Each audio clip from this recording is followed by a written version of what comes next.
안녕하세요. 여러분과 열린다 사도행전이라는 이름으로 함께 말씀을 순차적으로 알아가 보기를 원합니다. 오늘은 첫 시간입니다.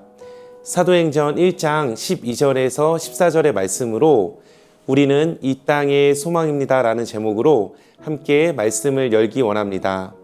성경은 창세기를 시작으로 수많은 하나님의 사람을 우리에게 증거합니다. 성경에 나오는 하나님의 사람들은 하나의 특징이 있었는데요. 바로 전능하신 그 하나님께 기도하는 사람들이었습니다.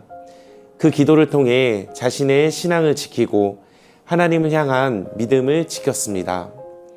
먼저 창세기를 시작으로 믿음의 선진들을 생각해 보면 방주를 만들라 하나님께 명령받았던 노아는 방주에서 하나님께 구원의 기도를 드렸고, 또 소돔과 고모라 성이 멸망하기 전 자신의 조카 롯과 그의 가족 구원을 위해 기도하였던 아브라함의 기도, 하나님과 야복강가에서 밤새워 씨름하고 기도하였던 야곱의 기도, 시내산 정상에서 40일을 금식하며 기도하였던 모세, 그 모세의 시종 눈의 아들 여호수아도 믿음의 행진을 한 기도의 사람이었지요.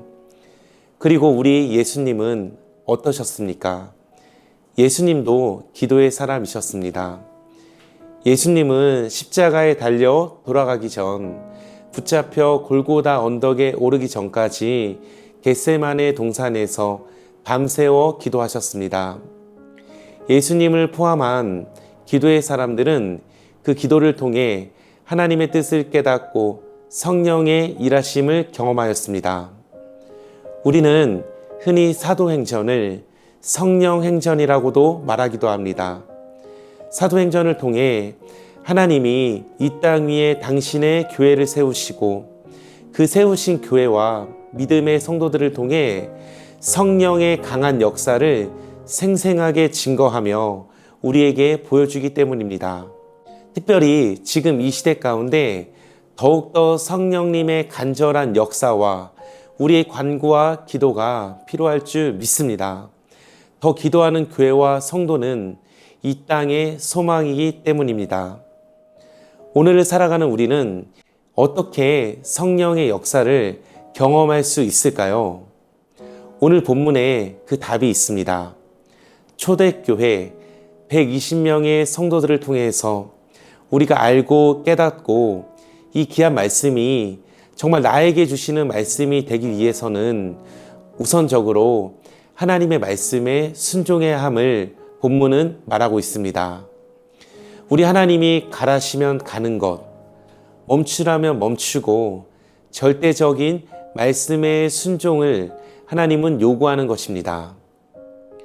오늘 본문 사도행전 1장 12절을 보면 제자들이 감람원이라 하는 산으로부터 예루살렘에 돌아오니 이 산은 예루살렘에서 가까워 안식일에 가기 알맞은 길이라, 이렇게 말씀하고 있죠. 감람원은 예수님께서 승천하신 곳입니다. 예수님의 승천을 이렇게 다 본 제자들이 간 곳은 예루살렘이었습니다. 그리고 이곳은 예루살렘에서 가까워서 안식일에 가기 알맞은 길이라고 소개하고 있습니다. 감람원과 예루살렘은 멀지 않은 거리에 있었는데요. 성경의 여러 학자들은 대략 이 거리를 1km 정도로 보고 있습니다. 제자들이 예루살렘으로 돌아왔습니다. 그러면 여러분, 왜 예루살렘으로 돌아왔을까요? 성령을 약속하시며 기다리라고 하는 말씀이 어디에서 말씀하셨습니까? 바로 예루살렘이었죠. 예루살렘은 어떤 곳이었습니까? 예수님이 계셨던 곳 아니었습니까?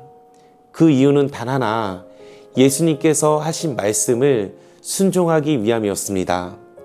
제자들은 이 모든 사실에 대해 알았습니다. 비록 예루살렘으로 돌아가면 고난과 핍박이 있고 심지어는 목숨이 위협을 받는 상황이 있을지라도 주님의 말씀을 따라 제자들은 예루살렘으로 돌아갈 수밖에 없었습니다.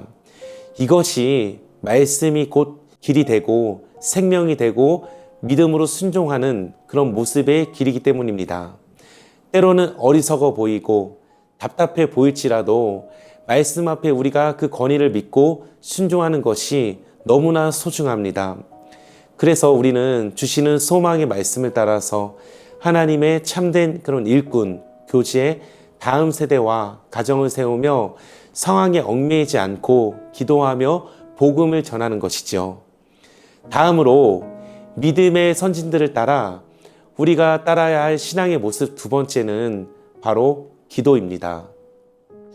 본문의 말씀 사도행전 1장 14절에 보면 여자들과 예수의 어머니 마리아와 예수의 아우들과 더불어 마음을 같이하여 오로지 기도에 힘쓰더라 이렇게 말씀합니다.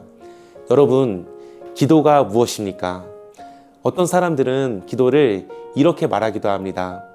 나의 어려운 상황과 힘든 현실을 도피하기 위해서 하는 것이다. 혹은 내 마음을 안심시키기 위해서 무슨 주문과도 같은 것이라고 그렇게 생각합니다. 혹시 우리도 그렇게 생각하지는 않습니까? 정말 기도가 현실 도피용으로 쓰이는 것일까요? 정확하게 말하면 이 기도는 현실을 도피할 수밖에 없는 내가 하나님의 능력을 힘입어서 나의 현실을 직면하게 하는 하나님의 일하심을 목도하는 것입니다. 믿으십니까, 여러분?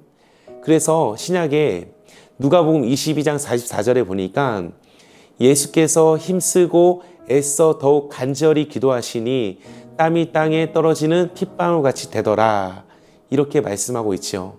얼마나 힘드시고 연약한 자신을 고백했냐면 아버지여 할 수만 있다면 이 잔 십자가의 죽음을 내게서 옮겨 주시옵소서. 그러나 더 중요한 것이 있습니다. 이 모든 것이 나의 원이 아니라 아버지의 원대로 하옵소서. 바로 현실을 피하거나 외면하지 않고 그 현실을 직면하며 예수님은 기도하셨습니다. 그래서 우리는 꼭 기억해야 합니다.